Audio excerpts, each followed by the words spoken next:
পঞ্চায়েত নিৰ্বাচন আৰু এটি নিৰ্বাচন মই ভাবা মতে যিমানখিনি মই পৰিক্ৰমা কৰিছোঁ পঞ্চায়ত জিকা মানে এই জয় ৰাইজৰ জয় হ'ব এইটো নিশ্চিত। গোটেই অসম তথা লামডিঙত মই লামডিঙত যিমানখিনি পৰিক্ৰমা কৰিছোঁ আমাৰ চাৰিখন আমাৰ জিলা পৰিষদ আছে। ই আমাৰ অলৰেডি আমাৰ কাকি জিলা পৰিষদ কংগ্ৰেছ প্ৰাৰ্থীটো দিব পৰা নাই, বিনা প্ৰতিনিধি আমি জয়যুক্ত হৈছোঁ।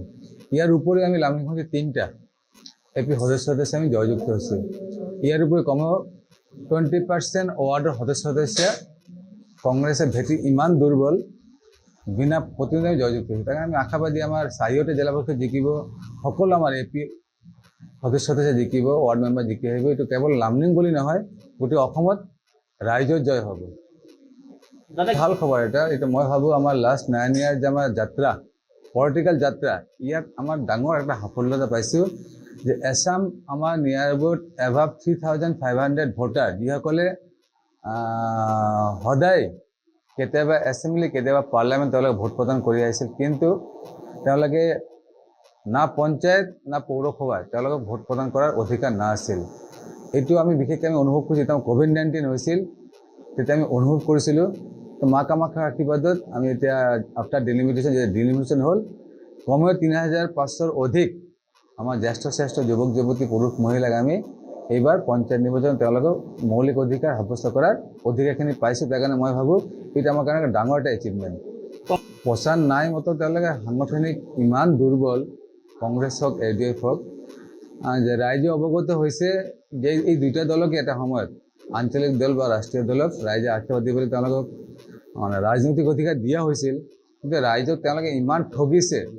তাৰ কাৰণে ৰাইজ বিতস্ত হৈ পেলাই আপোনাক দেখা পাইছে চাগে অসম তথা লামডিঙত হেজাৰ হেজাৰ কংগ্ৰেছ বাদ দি পেলাই আমাৰ ভাৰতীয় জনতা পাৰ্টীৰ দলৰ প্ৰতি আকৃষ্ট হৈ পেলাই তেওঁলোকে হেজাৰ হেজাৰ আমাৰ জনগণ জ্যেষ্ঠ পুৰুষ মহিলা যোগদান কৰিছে। তাৰমানে এইটো এটা সবুজ সংকেত বুলি মই ভাবোঁ। তাৰ কাৰণে এইটো জয় বিজেপিৰ জয় নহ'ব, এইটো জয় হ'ব ৰাষ্ট্ৰৰ জয়, জনগণৰ জয়।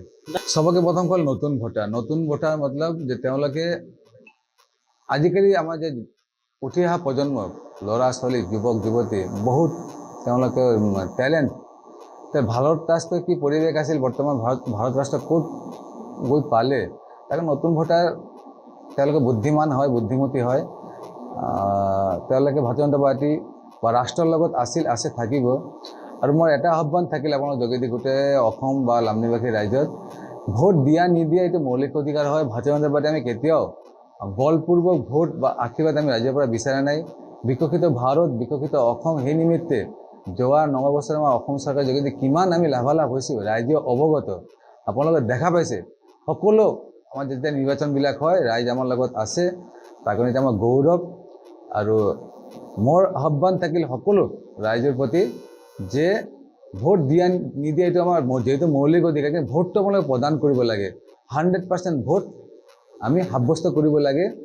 আৰু 100% ভোট কাষ্ট যিমানেই হ'ব, য'ত মেক্সিমাম পাৰ্চেণ্ট ভোট কাষ্ট হ'ব, তাত দেখা পাব আপোনালোকে ভাৰতীয় জনতা পাৰ্টি জিকিবই আৰু বিপুল ভোটেৰে জিকিব। এইভাৱে যিবিলাক আছে আমাৰ এভাৱ 80 জ্যেষ্ঠ তেওঁলোকৰ ঘৰত গৈ পেলাই ভোটটো লয়। আৰু এতিয়া যিসকল আমাৰ দিব্যাংগসকল আমাৰ সন্মানীয় দিব্যাংগসকল আছে বা তথাপি কিছু এছাম বাদ কৰি যায় আমাৰ জ্যেষ্ঠ আমাৰ গভৰ্ণমেণ্টৰ কিবা প্ৰক্ৰিয়া আছে বা আমিও সাংগঠনিকভাৱে এটা আপ্ৰাণ প্ৰয়াস থাকে যে তেওঁলোকে মৌলিক অধিকাৰটো সাব্যস্ত কৰিব পাৰে ৰাষ্ট্ৰৰ হকে মনোযোগীৰ হকে। যিকোনো খবৰৰ বাবে যোগাযোগ কৰক 7099017330 লগতে 7099017110 নম্বৰত।